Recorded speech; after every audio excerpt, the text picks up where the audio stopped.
Mary had a little lamb. The fault. We believe that all men are created equal. To the magnificent mosaic that is America. From radio beacon to radio beacon. I have a dream today. Change has come to America. Believe it. Knock, knock. Who's there? It's a figment of your imagination. Randi Rhodes Show. Turn up your mind. I don't think he should do that. I think it's a bad precedent. We got to be very careful about endorsing broad uses of executive power. This would just be another erosion of congressional authority in this particular area. The real concern that I have is the precedent that this then sets. I think that's dubious from a constitutional perspective, and I hope that the president will not go that route. Yeah, never mind. Happy Friday, you bastards. We're right at the beginning of a constitutional crisis. Are you enjoying it yet? Do you feel it? Are you feeling it? Do you feel it? You'll feel it by the end of the explanation today. You'll feel it. This is unbelievable. Trump went to the Rose Garden today. He riffed for about 50 freaking minutes, almost an hour, and he sounded like a moron. He sounded like a crazy person. He sounded like the worst of the worst who are, just deployed to the streets because we have no place to take care of them. And then they end up mumbling and talking to themselves, pushing a shopping cart with tinfoil on their head. That is what the president of the United States sounded like, and the whole world heard that. The whole world heard that. Everyone from this dictator Maduro to Orban in Hungary to the white supremacists in Poland, everybody's heard what this president said and how he said it, and that he has absolutely no clue what he's doing. All he knows is that he was losing and lost an argument over a campaign promise that Mexico would pay for some stupid wall on the border. That's all he knows. He lost some stupid argument with Congress about they then paying for his stupid wall, meaning we then pay for his stupid wall. Okay? This is all he knows. He's losing, he continues to lose, and that he ended up with less money than they promised him the first time. Listen, this is a man who is such a terrible, terrible negotiator. I mean, he's got to be the worst of the worst. God help him if he had to really earn his way and make his way without, rich parents. God help him if his father wasn't who his father was. This man would be somewhere in Lower Manhattan with a shopping cart with all his belongings in it, walking around the streets, asking, buddy, can you spare a dime? Well, now it'd be $4 for a cup of coffee. Thanks, Starbucks, Schultz. No, he asked for and received. This is the sick part: $25 billion from Congress in exchange for the DACA protections. To the people who are protected under the deferred action for childhood arrivals, for those kids to have a path to citizenship. That was worth enough to the Democrats to give him a whole $25 billion, and then he could figure out eminent domain. Then he could figure out what he's going to do about these landowners. They don't want no stupid, ugly wall or a freaking steel slat fence, painted or unpainted or rusty or not rusted, on their property, who like the fact that it's an open border, right? So let him figure it out. But what's really crazy is he turned down the 25 bill, and then he started, a new negotiation. He could have gotten 5.7. He talked them out of that too. So he ended up walking away. And this is crazy. I was reading I guess it was the New York Times, about the negotiations about the conference committee. There are 17 members of the conference committee that represented both the House and the Senate on this, and Democrats and Republicans. So you had 17 legislators all together crafting this bill. Charles Grassley, for example, was one of them from the Senate and the Republican side, and Nita Lowey was from the House on the Democratic side. And apparently they had this big negotiation, and they were able to get for the president, I think it was $1.4 billion. And so when Nita Lowey, said that everybody was on board for 1.4, she kept that to herself. And she went into the room and she offered Grassley and the Republicans 1.3, 1.2. And Grassley said, I'll take it. I'll take it. That's like the scene that you play out in your head where you're negotiating with your boss, and of course you're not part of a union, so you have no leverage, but you know that you've done a great job and that, everything they ever asked you to do, you did and more and blah, blah, blah. So now you're ready and you get up all your courage and you go in and you sit down in that chair and you're staring down, the gates of hell. And you're like, I'm not taking a penny less than 50. I won't take a penny less than 50. And you sit there and you tell that to yourself and you talk to yourself. You're like, I'm ready to do this. I'm ready to do this. And then your boss walks in and puts his little pencil down on his desk and sits back in his chair and all cocky and snide and sneering and smarmy and says to you, all right, we're prepared to make you an offer of $42,000. I'll take it. That's what Chuck Grassley did. That's what Chuck Grassley did. He just keeps losing. Let's say the wall costs $4 billion. They say $10 billion. Watch this. Watch the that little... means $4 billion, if you know what you're doing. $5 billion. Believe me, I'll build bigger, better, stronger for half the price. The wall is going to cost $6 or $7 billion. The wall's probably $8 billion. The wall's going to cost $10 billion.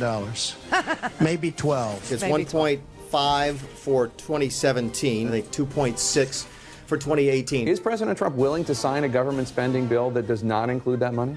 Yeah, we're putting down $25 billion for the wall. Will you ask for $25 billion, Mr. President? Is that and did Chuck Schumer offer $1.6 billion? We agreed to $25 billion. Yeah, sure. He took it back, but he took it back. How much did he agree to? But he didn't really take it back. We have asked for small amounts in 18, $1.6 billion. When are we getting the wall? Well, we're going to get the Democrats have actually agreed to that, but I have to get more. We put in $1.3 billion on the table. No, not 2.5. No, we're asking for 5.6. Are you willing to come up and give him some of this money for the wall? Because apparently that's the sticking point. No, nothing for the... It's $5.7 billion for a strategic deployment of physical barriers or a wall. He's getting some down payment here. He's going to be able to build 55 miles of new structures. We're building the wall, and we're using other methods other than this, and in addition to this, we have a lot of things going.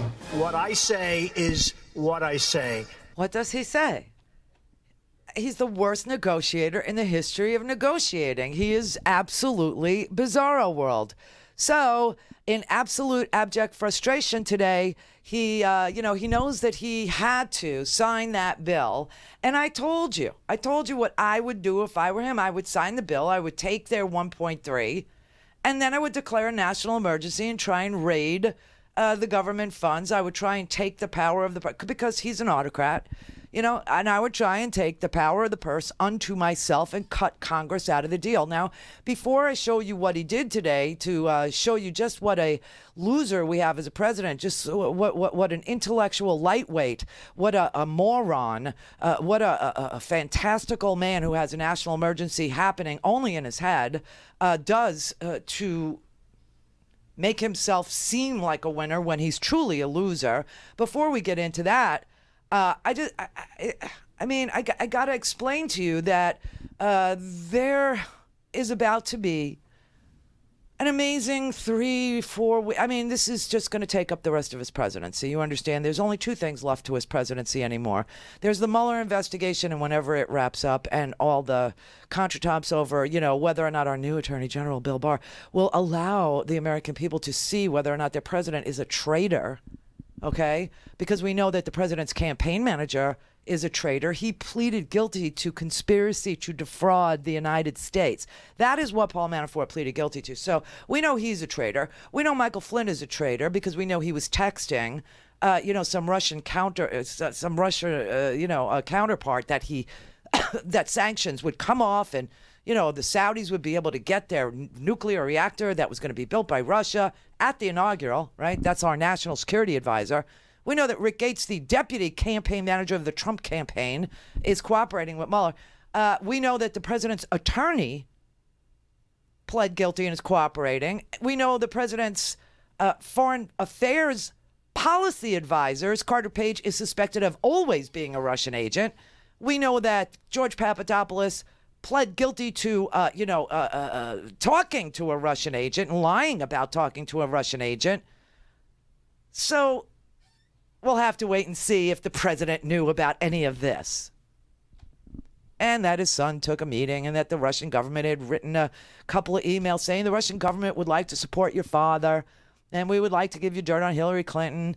And, what do you think of that? And, if it's what you say it is, I love it.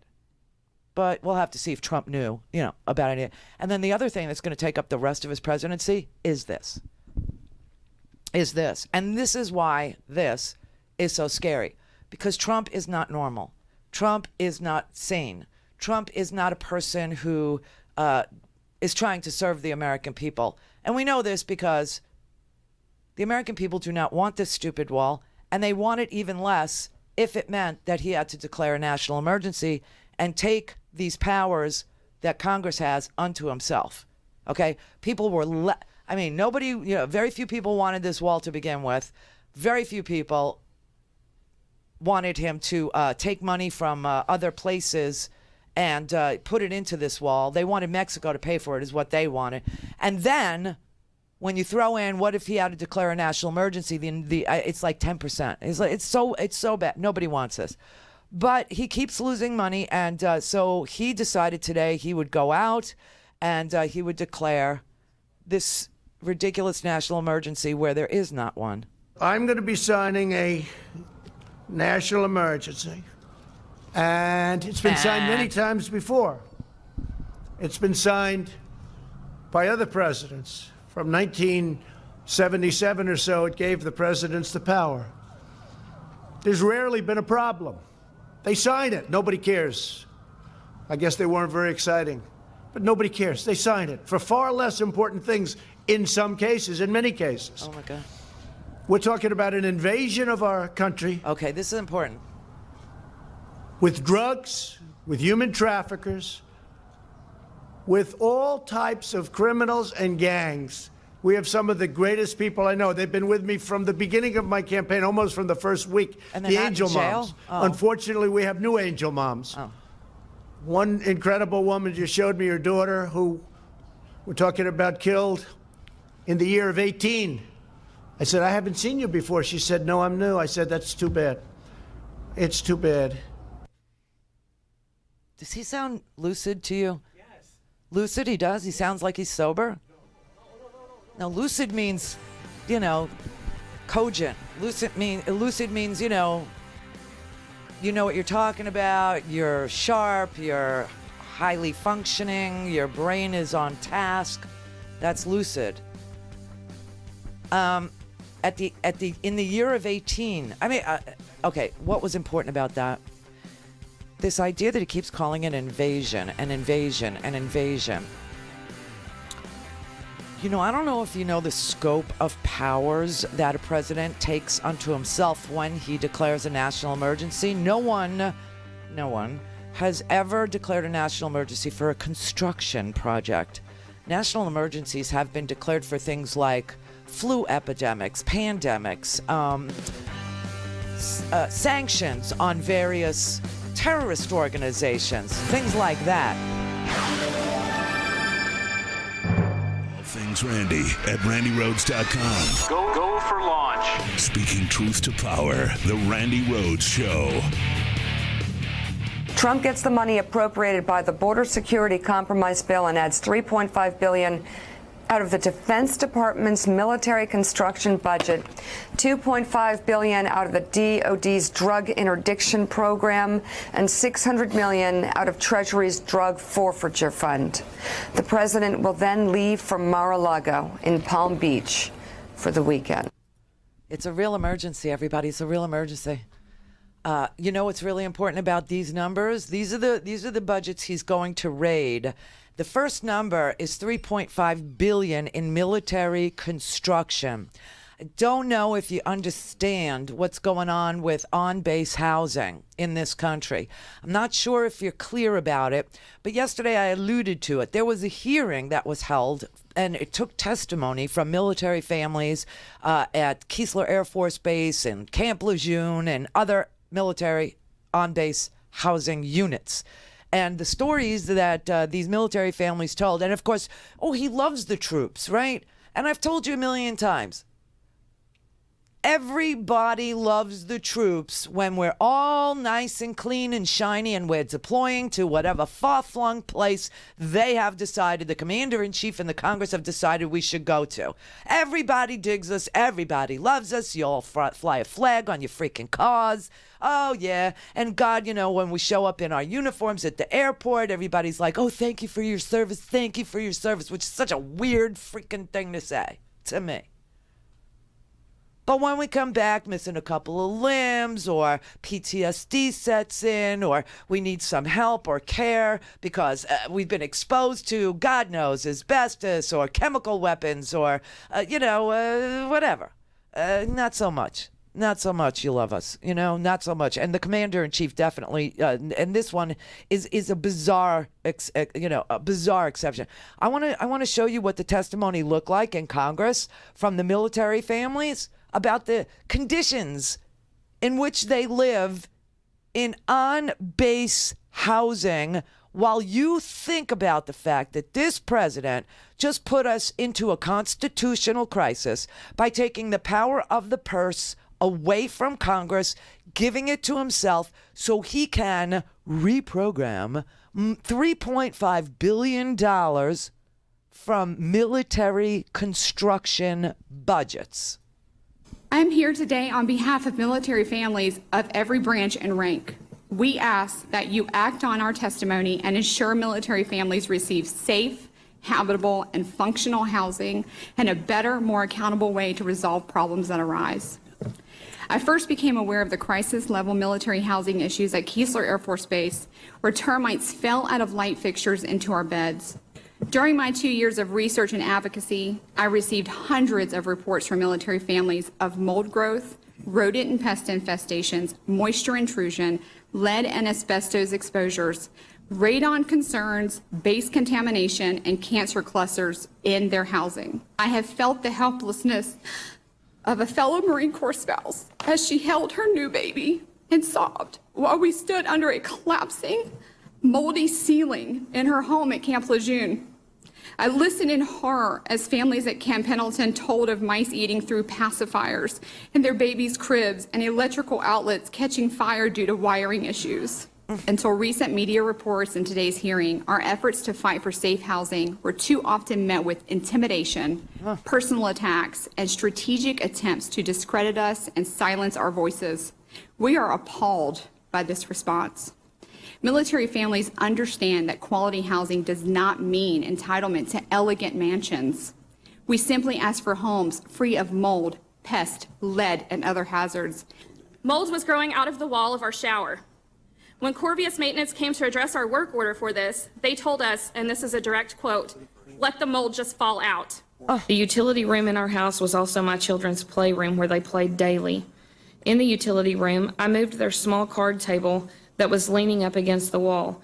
The wall was solid black. The symptoms we had included constant sore throats, nosebleeds, brain fog, blurred vision, numbness, fatigue, debilitating headaches. Even the 4-year-olds complained daily of these headaches along with dizziness. Knowing headaches are not normal for a child of that age, I was concerned they may have cancer. That's how our veterans, that's how our active duty military is treated. That's where they live. This is what they do. They have rodents chewing through their infants' pacifiers at Camp Lejeune. Termites falling from the ceiling, mold all over the walls, infestations, flooding, radon, faulty wiring, black mold, lead. And the president's going to take money out of military construction. Well, he was asked about this today by John Roberts, and his answer is, it's pathetic. This is a loser of a human. This is an idiot. Okay. A lot of the money that goes to count toward your $8 billion is money that's being reprogrammed in the DOD budget. How can you guarantee to military families and to our men and women of the military that none of the money that would be reprogrammed to a wall will take away from other technology, other renovations, construction that is desperately needed in our military? So, John, we had certain funds that are being used at the discretion of generals, at the discretion of the military. Some of them haven't been allocated yet, and some of the generals think that this is more important. I was speaking to a couple of them. They think this is far more important than what they were going to use it for. I said, what were you going to use it for? And I won't go into details, but housing didn't sound too important to me. Oh, my God. Plus, if you think, I've gotten $700 billion for the military in year one, and then last year, $716 billion, and we're rebuilding our military. But we have a lot, and under the previous administration, our military was depleted, badly depleted, and they weren't spending. I mean, they had a much smaller amount of money. So when I got $700 billion and then $716 billion, and this year it's going to be pretty big too, because there's few things more important than our military. You know, I'm a big deficit believer in all of that, but before we really start focusing on certain things, we have to build up our military. It was very badly depleted. And we're buying all new jet fighters, all new missiles, all new defensive equipment. We'll soon have a military like we've never had before. But when you think about the kind of numbers you're talking about, so you have $700 billion, $716 billion, when I need $2 billion, $3 billion out of that for a wall, which is a very important instrument, very important for the military because of the drugs that pour in. Oh, my God. And as you know, we have specific rules and regulations where they have drugs and what you can do in order to stop drugs, and that's part of it too. We're taking a lot of money from that realm also.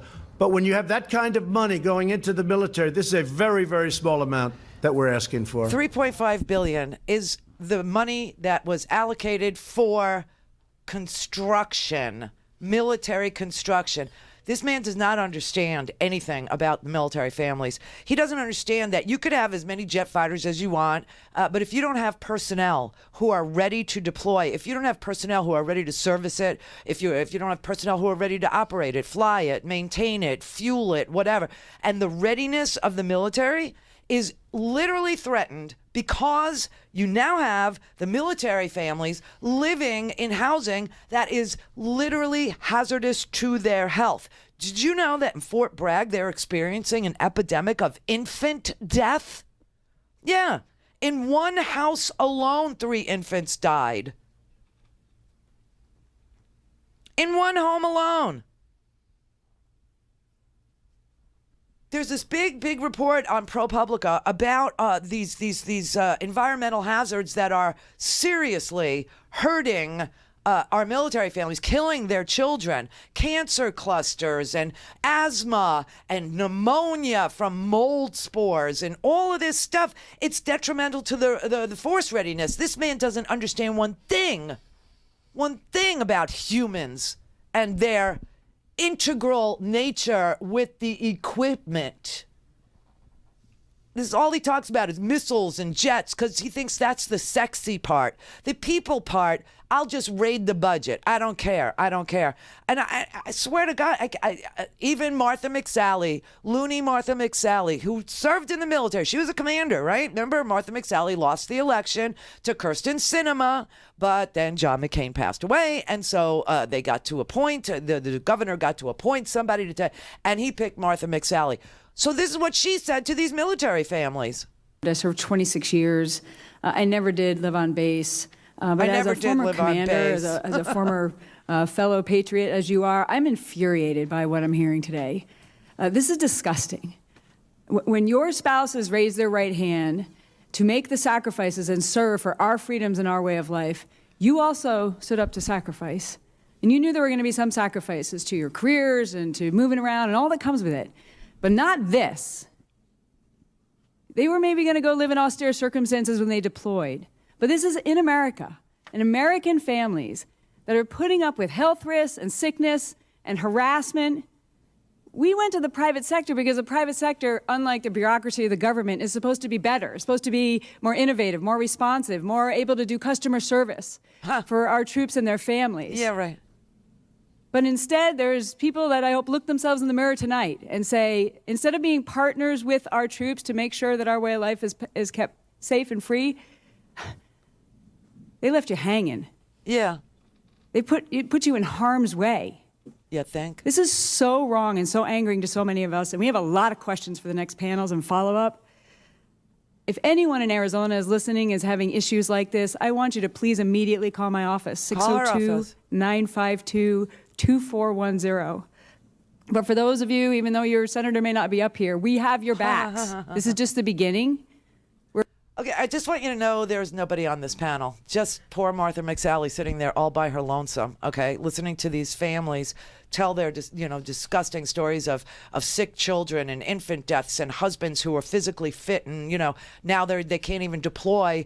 They can't even go back. They can't even do their jobs because they're so debilitated by the diseases that their own house is giving them. And there's no place to go. You have this one family that testified, and there's no one there. There was no other Republican senator there. There was nobody there at all to talk to these people. But you had testimony from people who said that they're living in this house, and everybody was happy before they moved into this on-base housing, and then all of a sudden they saw all this black mold, and so the Army husband and the 4 kids, they move into a Florida. They move into their Florida on-base housing in July, all right?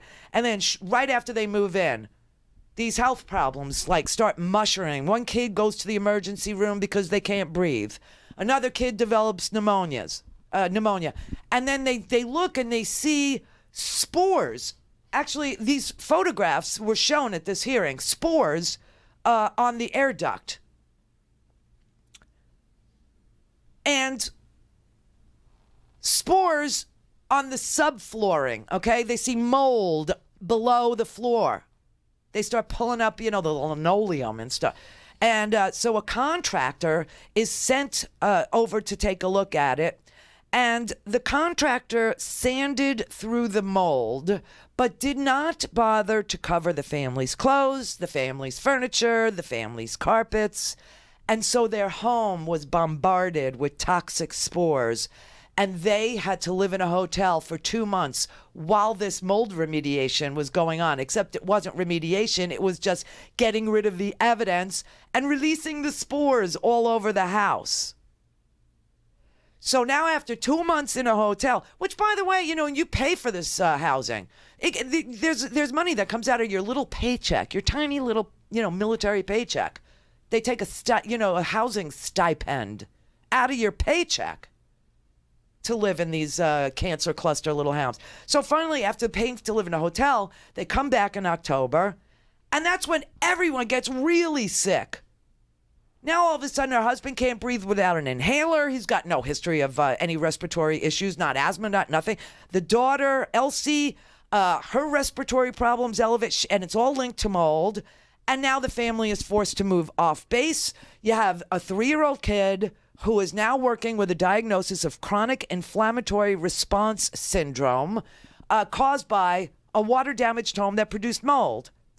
They present the Tampa doctor's letter to, I guess, Martha McSally, because she was the only one that showed up to take the testimony.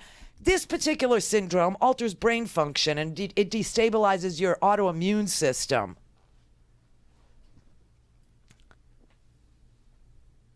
So the people who were living in on-base housing, they wanted to withhold their payments. They didn't want the stipend to be taken out of their paychecks. And the military commanders literally intimidated them and said, if you make one sound, we'll just get rid of you. We'll just discharge you. I don't want to hear a word about it. And they were threatened. They were threatened by the base commanders. They were threatened by their superiors. Fort Bragg, North Carolina, there's a woman named Heather Beckstrom. Her daughter suffers from epilepsy. Her son has a new cancer diagnosis. Her other son was born with a cleft palate, and the doctors believe it was all related to their untreated sewer water from their chronically overflowing toilet. that sent several inches of water gushing onto the floor so frequently and so forcefully that the water line was visible on the stucco on the outside of their unit.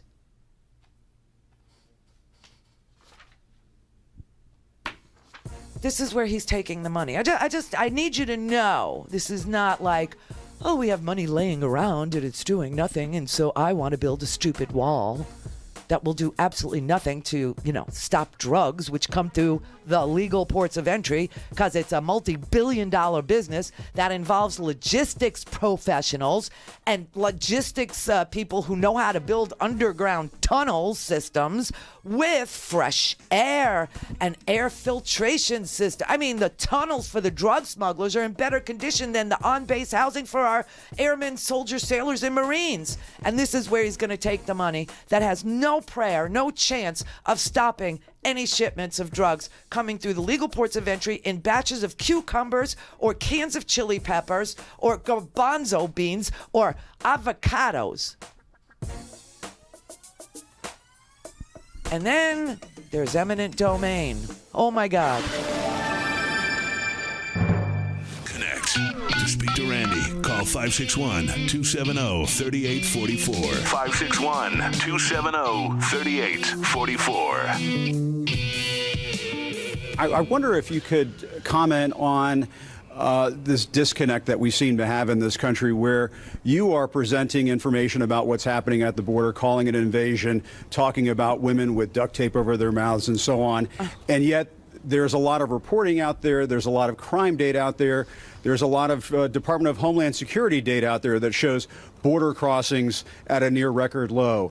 That shows undocumented immigrants committing crime at lower levels. That shows undocumented criminals or undocumented immigrants committing crime at lower levels than native-born Americans. What do you say to you don't really believe that stat? Do you really believe that? What do you say? Oh my Take a look at our federal prisons. I believe in facts and statistics and data. Any more quick? Let's go. Let me just ask you this: what do you say to your critics who say that you are creating a national emergency, that you're concocting a national emergency here in order to get your wall because you couldn't get it through other ways? What do you think? Do you think I'm creating something? Ask these incredible women who lost their daughters and their sons. Oh, God. Okay? Because your question is a very political question, because you have an agenda. You're CNN. You're fake news. You have an agenda. The numbers that you gave are wrong. Take a look at our federal prison population. See how many of them, percentage-wise, are illegal aliens. Just see. Go ahead and see. It's a fake question. Oh, my God. Oh, my God. It's a fake question. He's denying his own statistics, his own Justice Department statistics, his own Department of Homeland Security's statistics. This man really lives in a crazy place, and that's why it really matters who the president is, because he has just taken a whole array of power away from Congress and given it to himself. I don't know if you understand what he's just given himself power-wise, the scope of these powers. I mean, remember that, we've had a lot of things that he's already done, like sending troops down to the border, really, literally military troops down to the border for non-emergency. Now, what's important is that he keeps referring to this as an invasion. And he does it because he thinks that once he says the invasion, once he says the I word, that all of a sudden it triggers all these powers that he can now take unto himself to protect the people from an invasion. And one of the scariest things, I mean, the idea that this man now has truly in his power the ability to, we'll just call it a kill switch. He has the ability to, say that he could turn off the internet. He does. Under emergency powers, we have this old law that's still on the books. It's, it's from 1940 and 2. It's from 1940 and 2. Congress amended a 1942 law. Now, of course, we weren't in the digital era, but it's still there.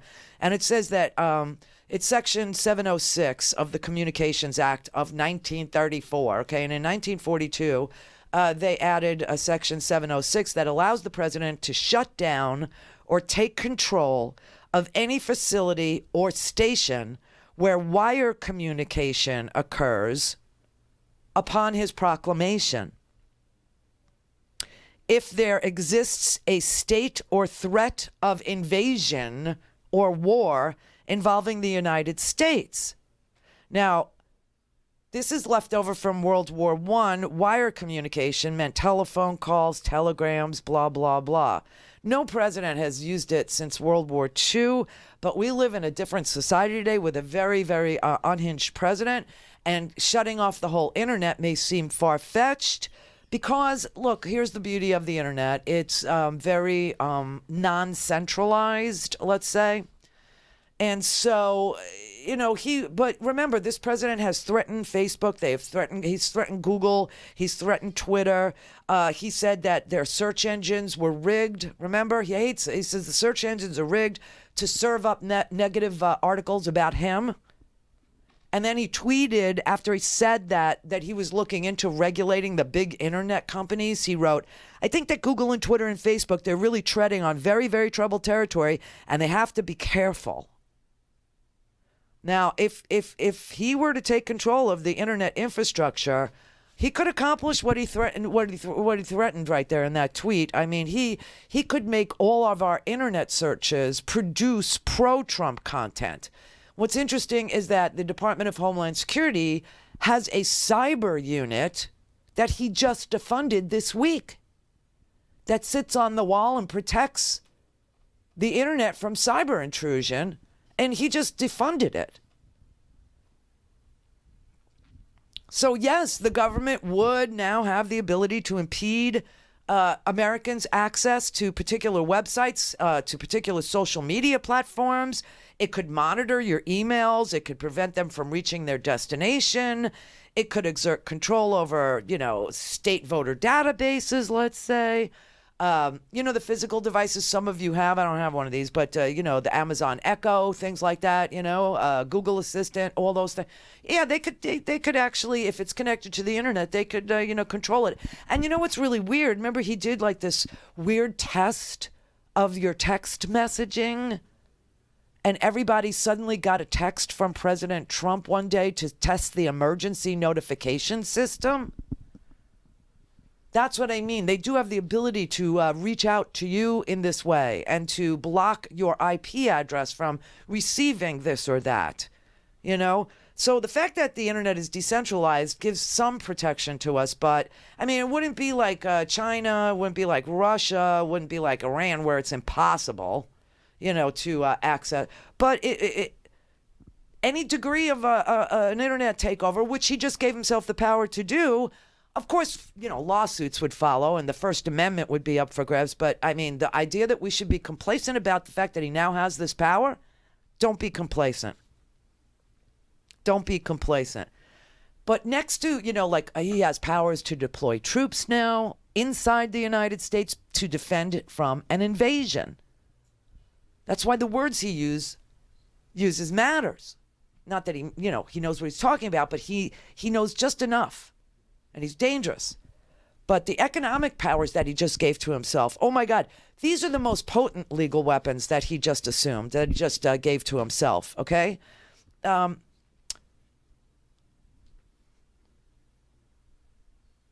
idea that the president, oh my God, how do I explain this to you? The idea that the president could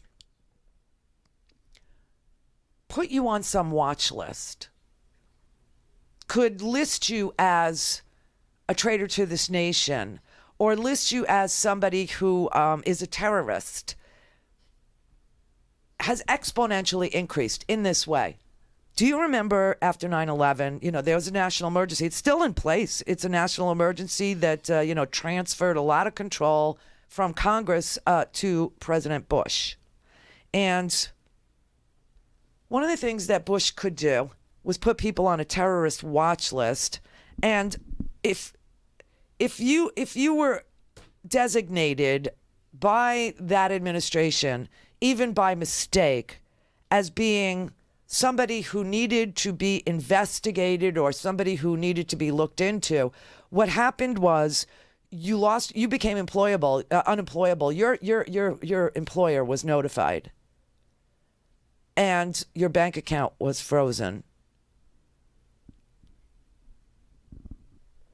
And you were, you couldn't go anywhere else and get a job. You wouldn't pass a simple, little background check. So you had some people who were mistakenly put on these lists. There was a guy, I'll give you an example.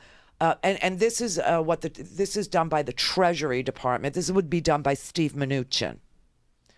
So the Treasury Department in the W days, they designated a guy named Garrett Jama. He was born in Somalia. He was, Somali-born American. They erroneously determined that he was in the business of wiring money, and they said he was part of a terrorist financing network, and his office was shut down and his bank account was frozen. News outlets started to describe him as a suspected terrorist, and he tried to get a hearing to establish his innocence and get permission from the government to get a job so he could pay his lawyer while he, fought this, designation. And he filed a lawsuit, and then only after he filed the lawsuit, the government allowed him to work at a grocery store to pay his living expenses. Months and months went by, and finally the government reversed the designation because they did it by accident. It was a mistake. And they unfroze his assets. But by then, he had lost his business, and he now walks around with the stigma of people who didn't get the good news, that he's a terrorist supporter, and that continues to follow him and his family. Now, in a national emergency,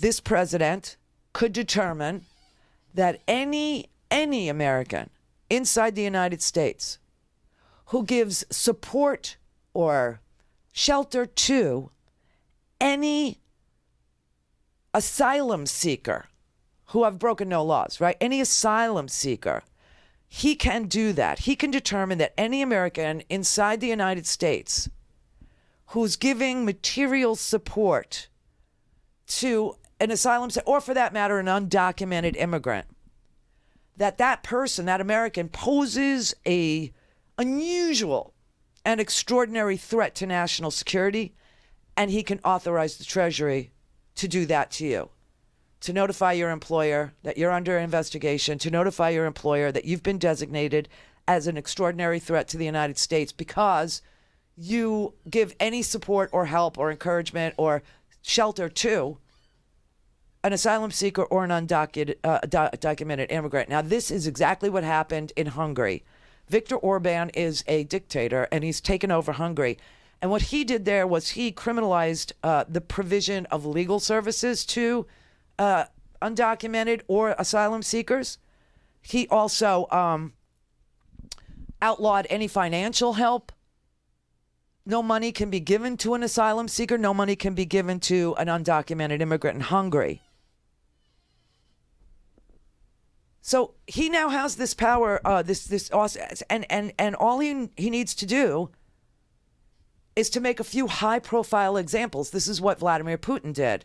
When he had an oligarch, one of the richest oligarchs in Russia, who didn't want to pay the VIG, didn't want to give the 50% that Putin demands. If you open a business in Russia, you have to get permission from Putin, which is why Trump Tower needed Putin's permission.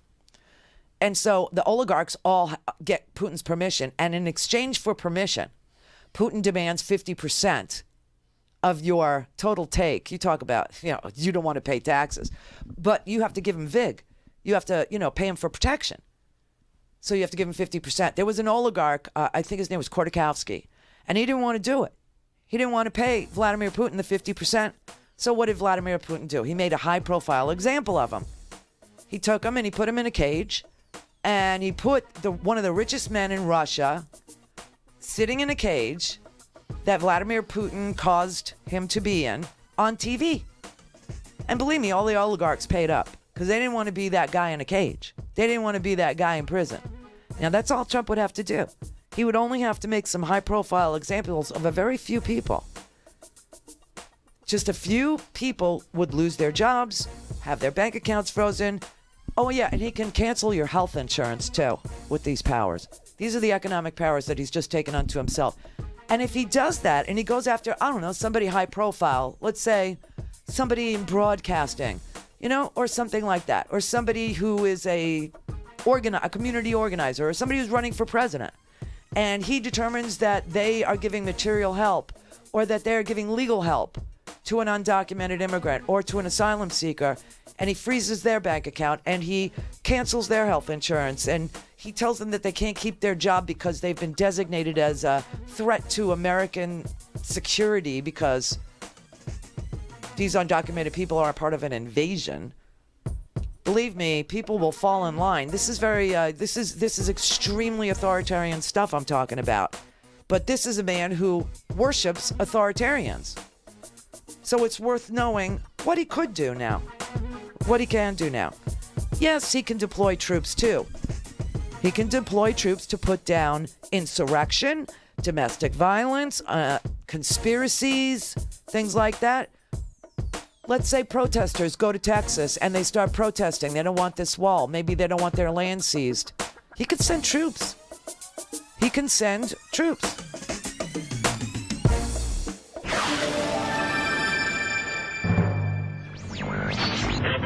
Mary had a little man.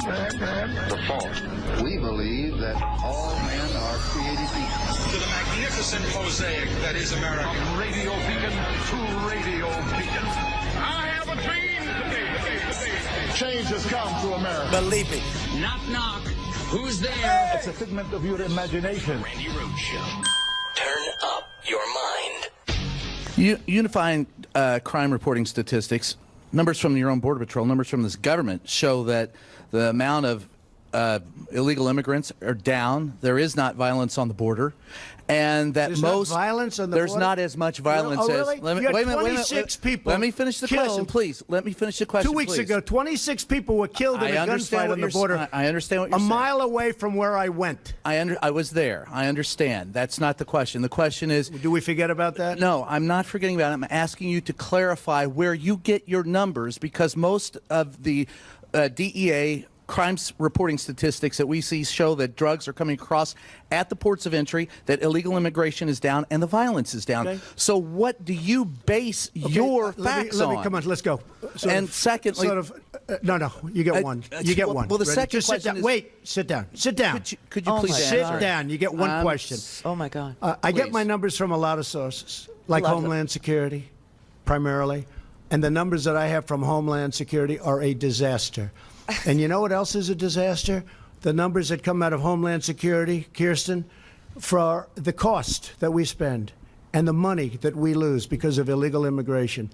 Billions and billions of dollars a month. Billions and billions of dollars.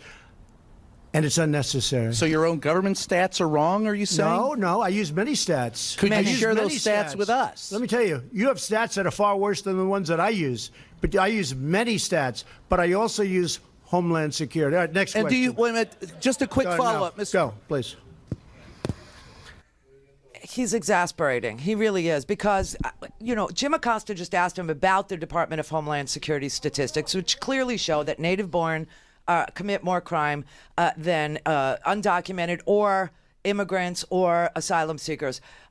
All the stats from the Department of Homeland Security clearly show that immigration is at a 20-year low. In the 90s, we had like 1.6 million per year trying to get, and now it's like 400,000. And all of this is in response to a caravan of 4,000 haggard Honduran housewives and their little kids. I mean, this is just fake. And I get my stats from a lot of places. Yeah, he gets his stats from talk radio. He gets his stats from freaking faux news. He gets his stats from Lala Ingram and Rush limp balls over there. I mean, it's just so amazing to me how ridiculous. And he even talked about Rush Limbaugh. They asked him, because everybody knows where he's making this stuff up. Everybody gets what he's doing. I mean, this is just, listen to this. This is the president of the United States during a declaration of a national emergency that he characterizes as an invasion. We're being invaded, everybody. We're being invaded. And then he talks about it this way. Mr. President, could you tell us to what degree some of the outside conservative voices helped to shape your views on this national emergency? I would talk about it. Look, Sean Hannity has been a terrific supporter of what I do, not of me. If I changed my views, he wouldn't be with me. Rush Limbaugh, I think he's a great guy. Oh, my God. He's a guy who can speak for 3 hours without a phone call. Try doing that sometime. What, are you kidding me? For 3 hours he speaks. He's got one of the biggest audiences in the history of the world. I mean, this guy is unbelievable. Try speaking for 3 hours without taking calls. Taking calls is easy. Okay, I'll answer this one, I'll answer that one. He goes for 3 hours, and he's got an audience that's fantastic. Wait, they don't decide policy. In fact, if I went opposite, I mean, they have somebody, Ann Coulter. I don't know her. I hardly know her. I haven't spoken to her in way over a year. But the Whoa. I hardly know her. I haven't spoken to her in way over a year. She lives in Palm Beach. She lives on Palm Beach. That's where Mar-a-Lago is. He lives on Palm Beach. Rush Limbaugh lives on Palm Beach. They all live almost within walking distance of each other in their mansions. I wouldn't say walking distance because just the grounds alone on each one of their palatial estates is it requires a golf cart, I'm sure. Not that I would know. They have gates. You're not allowed in. Rush Limbaugh talks for 3. So he's saying that Rush Limbaugh, I mean, I'm a talk show host, okay? Yesterday we did the entire show. I didn't take one call. He's saying that is so hard. It is so hard to be a talk show host that a real journalist, I'm serious, and you know how much respect I have for journalists like Tom Hamburger and Maggie Haberman and Rucker, you know, and Acosta, and I mean the real ones that do the real reporting. I mean these are magnificent people who are on the phone 24/7, you know, getting sources, getting people who have heard conversations, getting people who have documents to go on the record to explain to the American people the truth of where we are, how we got here, how we're going to get ourselves out of here, and without their opinion, without their, you know, just the facts, just the straight. These are enormously hard-working people. Now, my job is hard. I never said it was easy. It's a full day's work for a 2-hour show. And I used to do 4 hours. You know that. I used to do a 4-hour radio show every day. 4 hours. When I was on Air America, I worked from 2 to 6. 4 hours. When I was in West Palm Beach, I worked 2 to 6, 4 hours. I always did 4 hours. Trust me, being a journalist separated from your kids, flying on Air Force One or getting White House press credentials and showing up at those briefings and writing stories and meeting deadlines and all those things. Their job is a lot harder than Rush Limbaugh, who, by the way, his company rigged it for him. I know because I worked for them for years and years, so that he would be on 3 radio stations in the same market, so that no one had a choice to listen to him or not to. If you are a person who loves talk radio, then from 10 to 2, you were going to listen to him because there was no other choices. Nobody need apply. There was no way that anybody could compete. I competed against him for a couple of years, and guess what happened? They bought my show and put me on after him. They bought the whole station I worked on. I competed against him and beat him repeatedly in his hometown.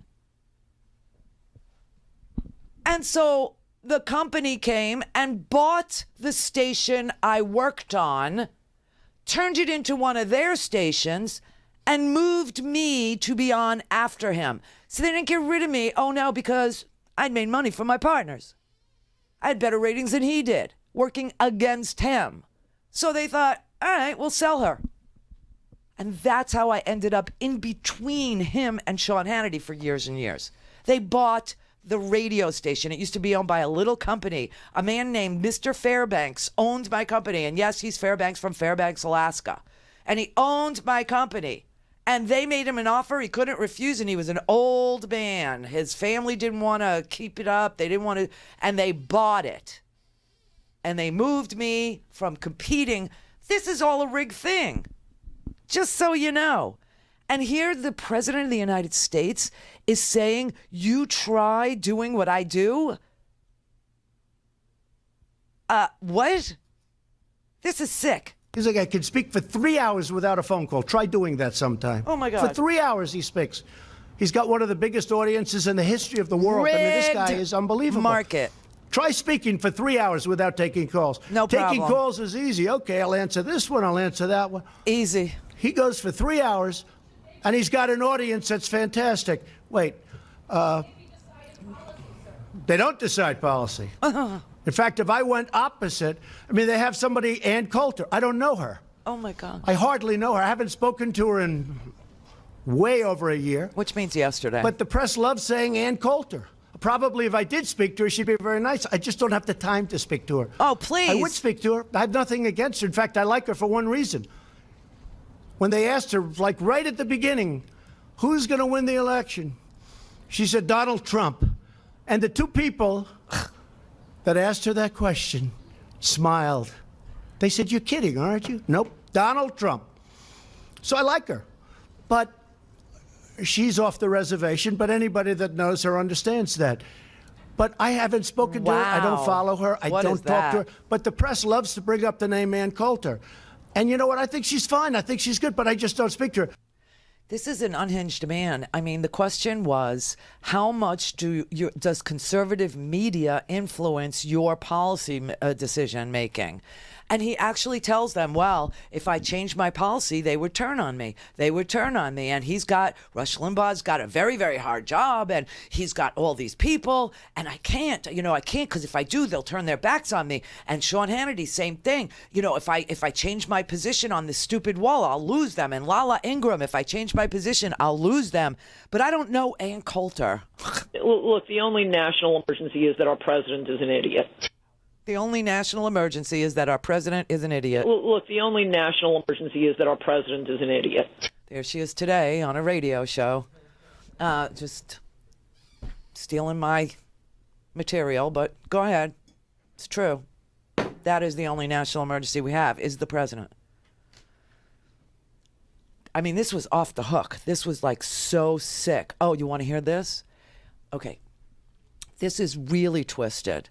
This is the most bizarre I've ever heard him get, okay?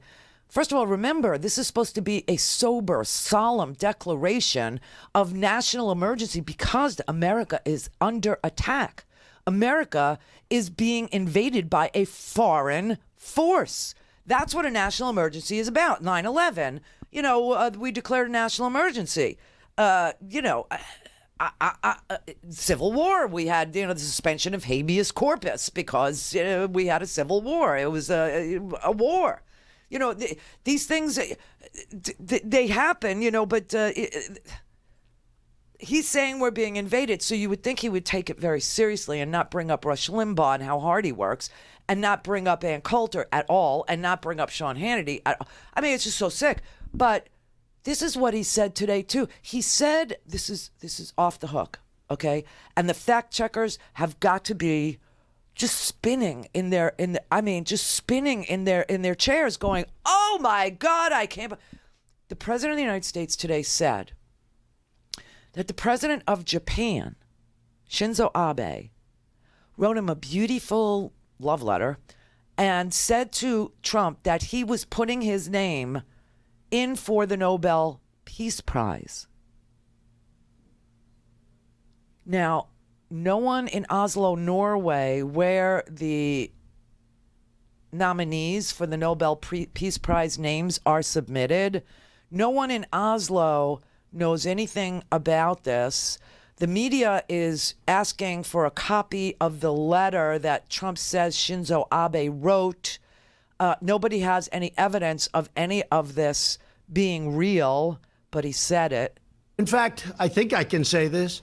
Prime Minister Abe of Japan gave me the most beautiful copy of a letter. Copy of a letter. That he sent to the people who give out a thing called the Nobel Prize.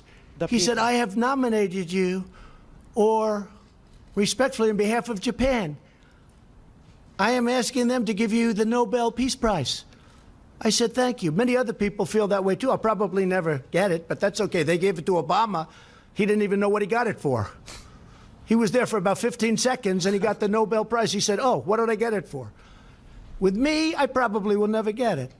But if you look at Idlib province in Syria, I stopped the slaughter of perhaps 3 million people. Nobody talk about that. They don't talk about that. Russia and Iran and Syria were going to go in and perhaps destroy 3 million people in order to get 45,000 terrorists. And I heard about it from a woman who had her parents and her brothers living there, and she said, please, please. And I said, no, it can't happen. What are you talking about? No, they're going to get, and I come home and I read a certain paper where the story was there that they were actually forming to go into, to really do big destruction. And I put out a statement that you better not do it.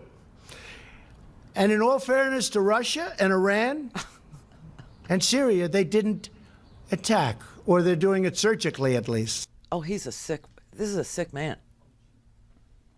Have you ever seen like Raqqa and Idlib province? Have you ever seen? There's nothing there. Okay, it's been completely devastated. I don't know what he's talking about. I have no earthly idea. This man is strange, diseased, dangerous, and now he's got the most awesome freaking powers. This national emergency thing gives him an amazing number of powers.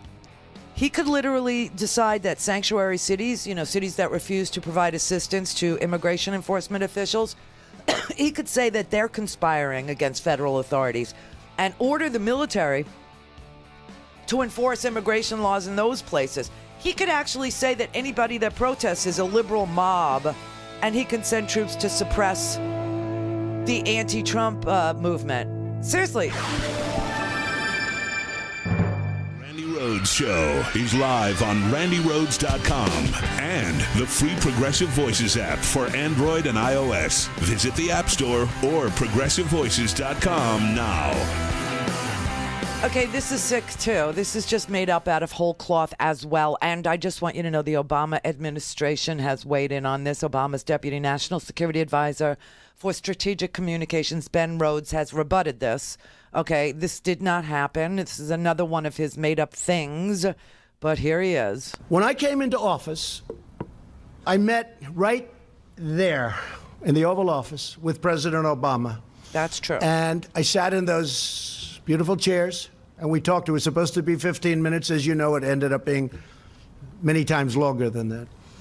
And I said, what's the biggest problem? He said, by far, North Korea. And I don't want to speak for him, but I believe he would have gone to war with North Korea. I think he was ready to go to war. In fact, he told me he was so close to starting a big war with North Korea. Now, where are we now? No missiles, no rockets, no nuclear testing. We've learned a lot. But much more importantly than all of it, much more important than that, is we have a great relationship. I have a very good relationship with Kim Jong-un. Oh, he's a sick freak. We were not on the verge of war, large or small, with North Korea when Obama left office. End of story. Just made up out of whole cloth. Untrue, fact-checked, fact-checkable. I swear to God, with this national emergency thing, Congress is going to have to get testimony, and they're going to have to call Christian Nielsen. They're going to have to look at the statistics he's quoting there about we're being invaded. She's going to have to give testimony he's going to have to call the generals. He's going to literally have to call the generals and find out everything about the construction money that he wants to take, and whether or not we were on the verge of war with North Korea and all this stuff. I mean, people are going to have to come and testify because this man has just taken all this power unto himself based on a false premise that he saved the world and he's saving us now from an invasion. This is so sick. But here's the $64 million question, all right? This question was asked by Peter Alexander, and this question shows that Donald Trump doesn't stand a chance in court, okay?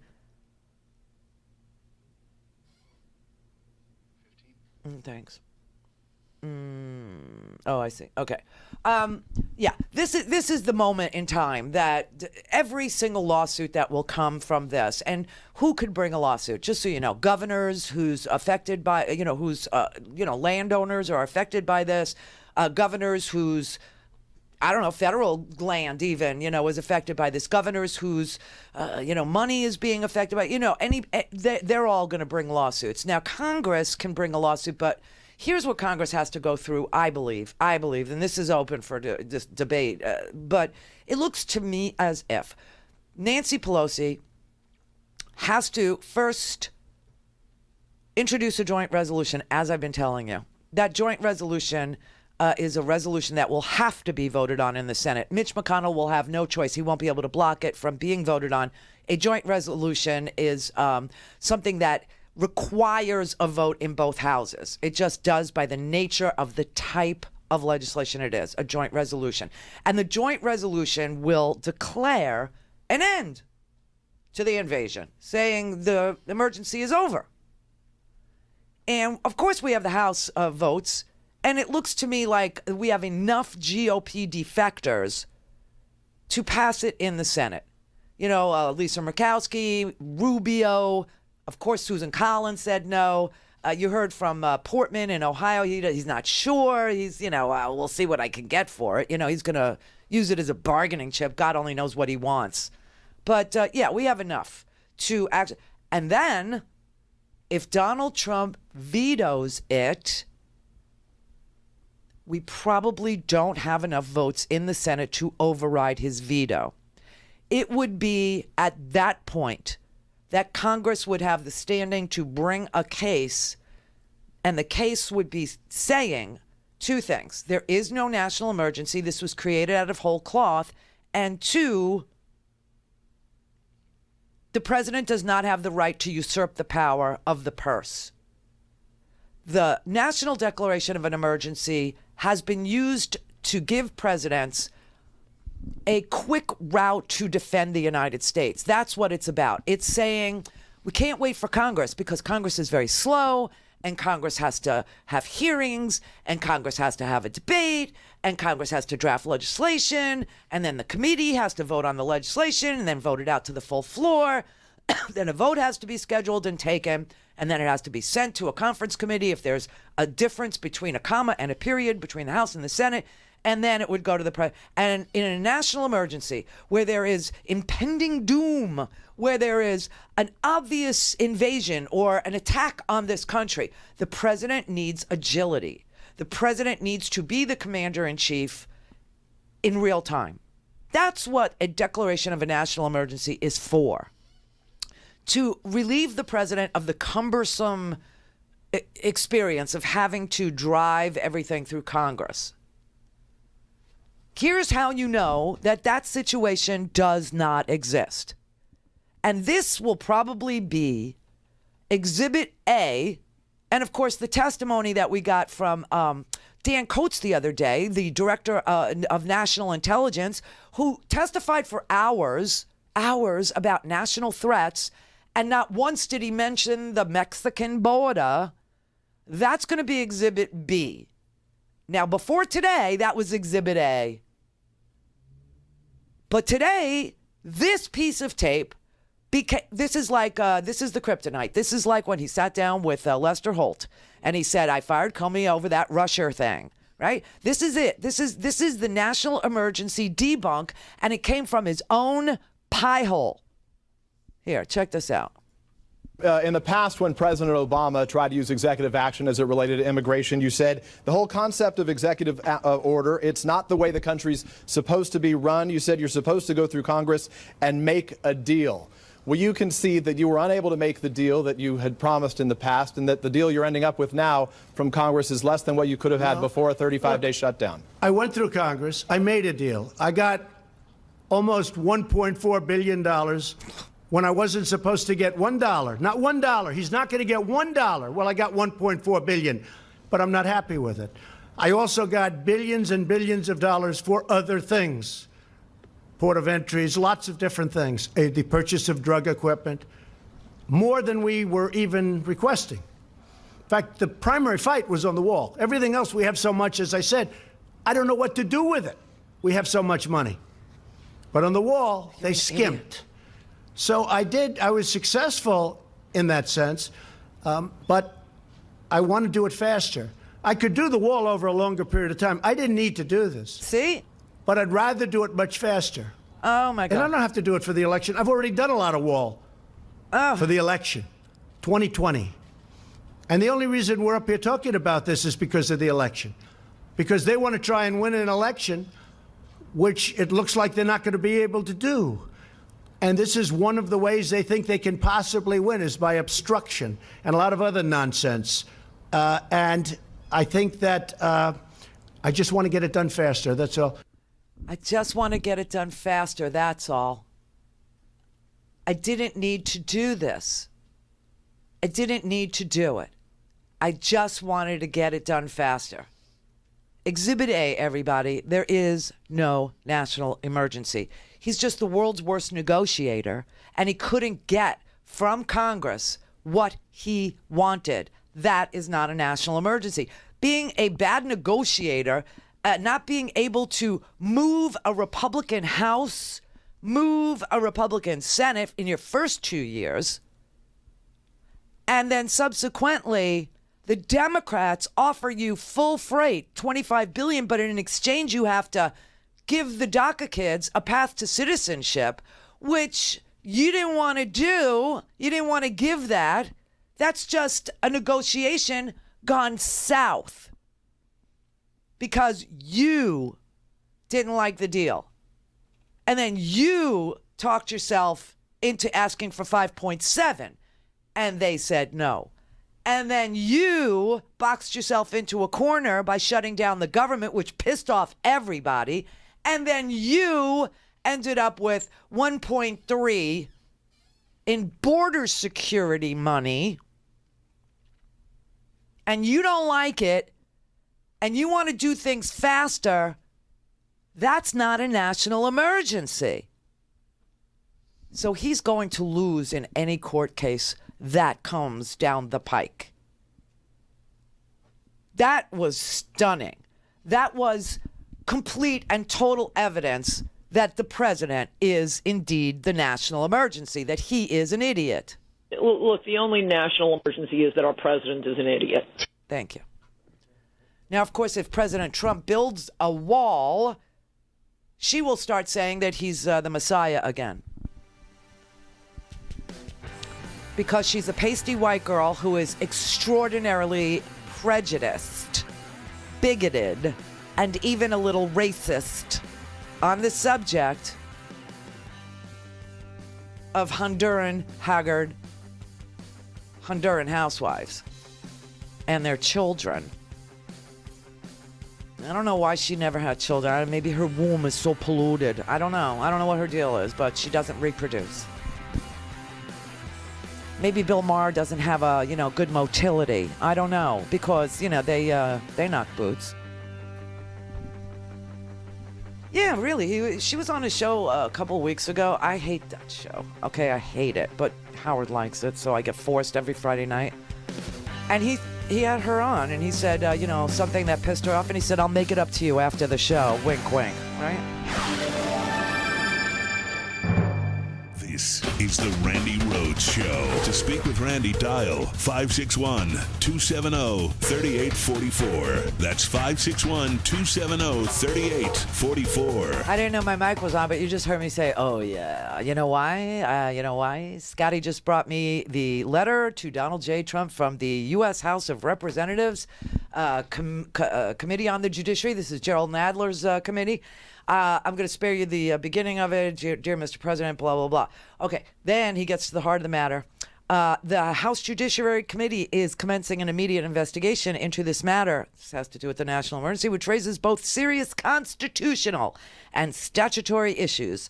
We ask that you make those individuals involved in this declaration, including White House counsel Pat Cipollini and the appropriate individuals at the Department of Justice, available to us for a hearing in the coming days so that we may fully understand the substantive rationale and legal justification for your unilateral declarations. As you may know, the House Judiciary Committee has previously conducted a series of hearings and reported legislation in the past when the Republican majority had voiced concerns over what they perceive to be your executive overreach. We believe your declaration of an emergency shows a reckless disregard for the separation of powers and your own responsibilities under our constitutional system. The Constitution vests the Congress with the power of the purse and expressly provides no money shall be drawn from the Treasury, but in consequence of appropriations made by law. Congress has entrusted you and your predecessors with emergency authority in order to respond quickly and effectively to real crises, such as war and national disasters. We are particularly troubled in light of your statement today, quote, I didn't need to do this, but I would rather do it much faster. Told you. Just call them like I see them. Balls and strikes, balls and strikes. And I am a very high-functioning individual because I do not smoke the pot. I do not take the drugs. I do not drink to excess. I am just a very sharp, high-functioning brain. And I'm telling you, that clip was Exhibit A. That was it. In the past, when President Obama tried to use...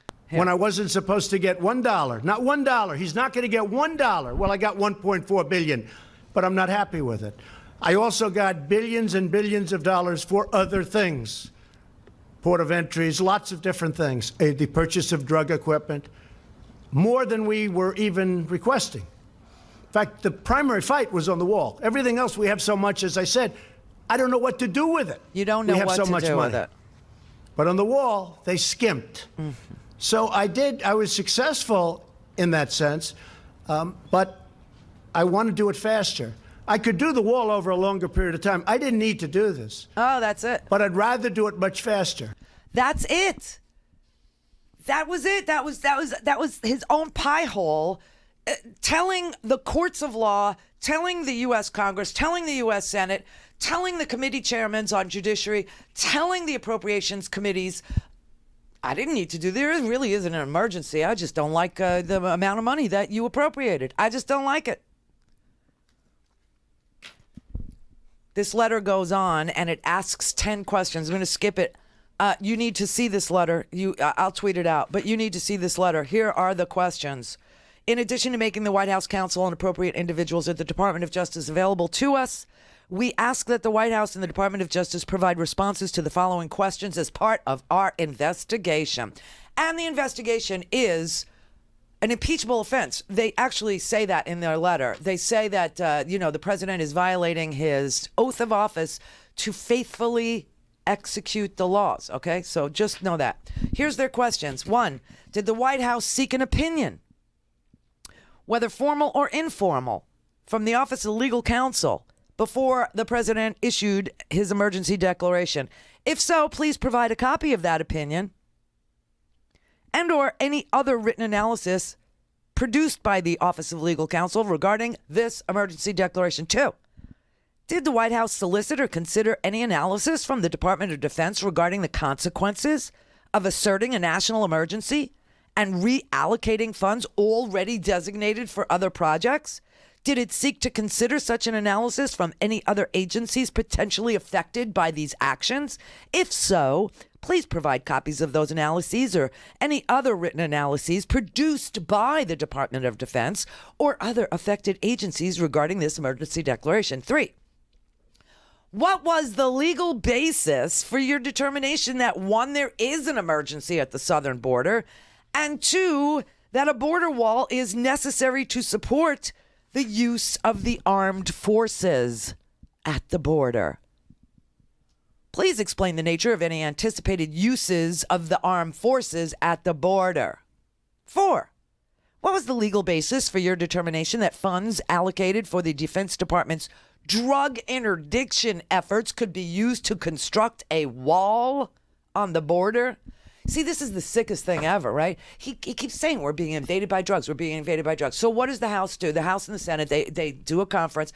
The two houses agree to $1.4 billion for border security, with the lion's share going to drug interdiction technology. Again, more Border Patrol agents, dogs, seismic activity indicators for the tunnels when they start being dug out, or when they start being, they run a train. There's a train.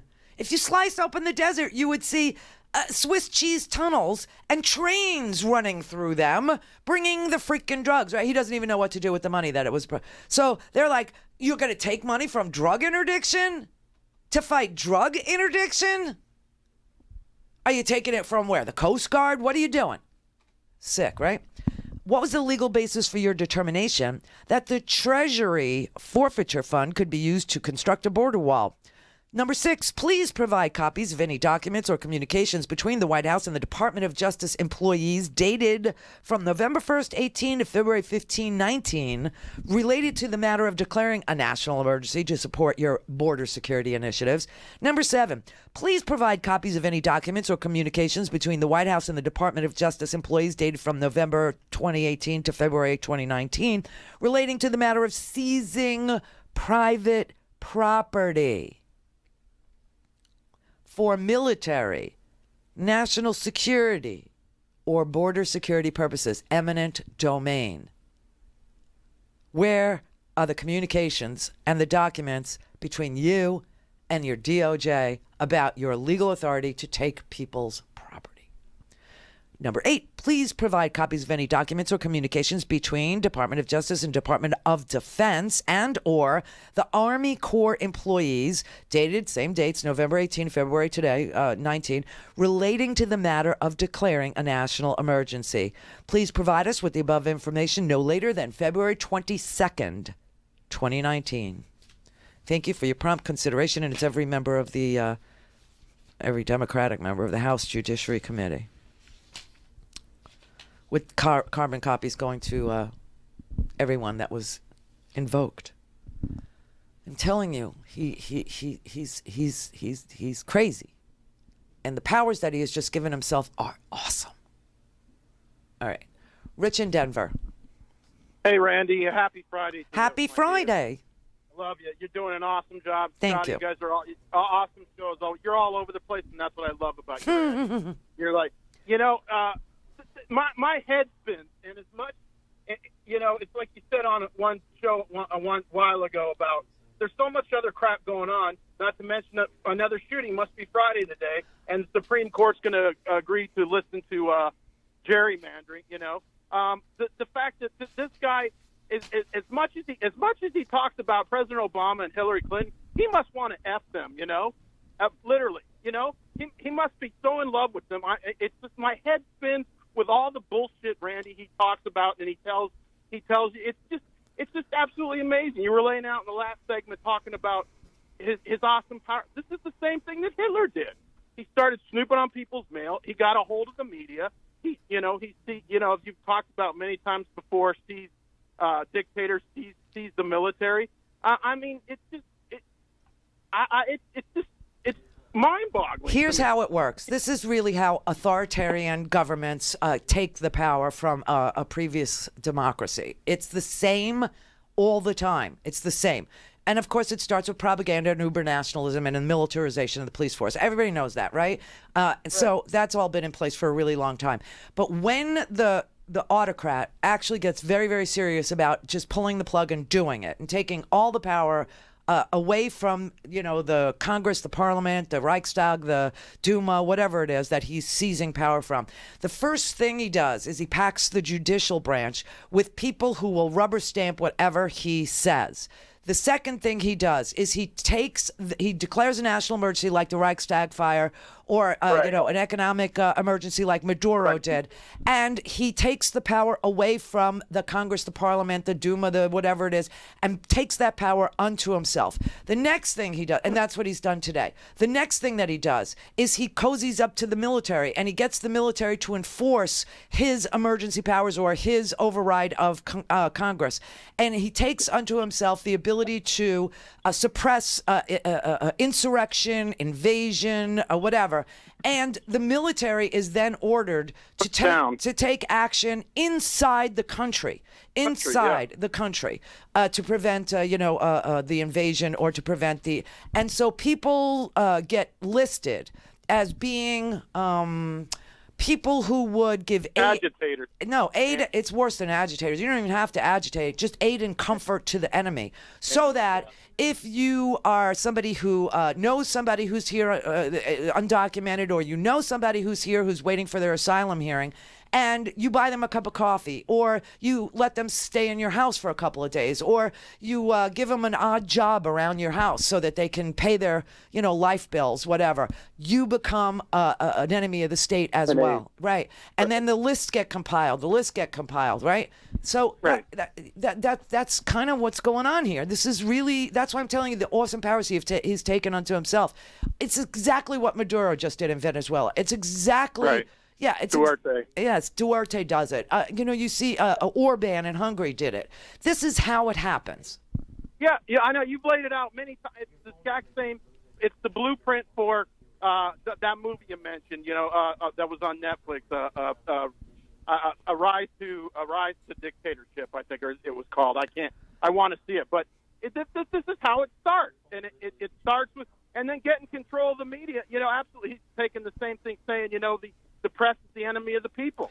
Well, that's the thing now. The internet is really the press for us, right? Everybody looks at the internet, even like me. I mean, I get the paper delivered still to this minute, but there are papers I don't get delivered, obviously, and I'm reading the LA Times. I don't get it delivered. The Boston Globe, a lot of them. The Wall Street Journal gets delivered. The New York Times gets delivered, but the Washington Post doesn't. So if he actually changes the direction of the internet, meaning only favorable articles about him are searchable anymore, and he suppresses the search results for the Washington Post or the search results, whatever he does. I mean, if he used a kill switch, I mean, everybody would be hysterical. So I think it'd be more insidious than that, more slow. But of course he can control the media that way. Of course he can. Yeah, and with net neutrality, Matt, he can. Now he's got his boy in there that can basically, select what you can see, how fast you'll see it. You want to pay more money? Okay, let me ask you this then. I'm worried about Barr. What's going to happen? What do you honestly think is going to happen or what is the course if Barr says, no, nothing to see here, and drops Mueller's report into the closet? Oh, obviously the House will subpoena it, and it will go to the court too. So that'd be the next step. If Barr decides to release something that's highly redacted for no apparent reason, and Congress has questions because they recognize these were the people they spoke to, or this was the testimony that they got, or whatever it was, and it's obfuscating the facts, or it's editing the facts in such a way that the people can't figure it out, or that it makes so and so look innocent when they know that so and so is had lied. They will subpoena that document. They will actually go through the court system to get that document, and they'll argue that the American people have every right to know if their president is a traitor. And if the evidence is there that shows that the president is a traitor to this country and that he conspired to defraud the United States or worse, of course the courts would release it. Even his friendlies, they would. So, there's recourse there. But, I mean, obviously the courts are going to be put through the ringer with this. Right, and that leads me to my second 1B, Randy. Like you said, everything takes time going through the court, Yeah. So the more damage he can do, what I mean, like you said, Mueller's got to hurry up, but never mind Mueller.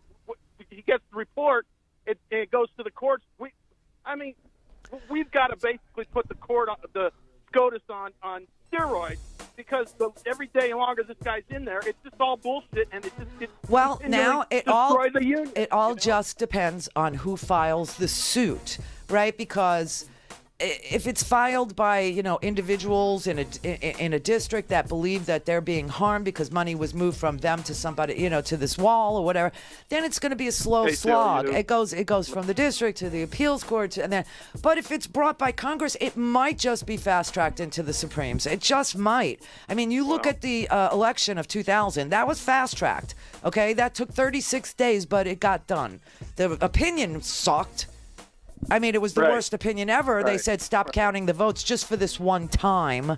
But it could actually. It depends on where the suit starts, who brings it. The governors are going to bring it. The districts are going to bring it. Obviously, Congress is going to bring one. Yeah, it's going to come from. Yes, it'll come from everywhere. It'll come from everywhere. Everyone's going to file suit. But the ones that start at the highest level, like the federal courts, Congress bringing a case, that has the best chance of being fast tracked into the Supremes. Now, with this Supreme Court, I don't know. Kavanaugh's an idiot. He wrote an opinion the other day on this Louisiana violation of Roe v. Wade that people read. It was incomprehensible. I mean, he's really a bona fide moron.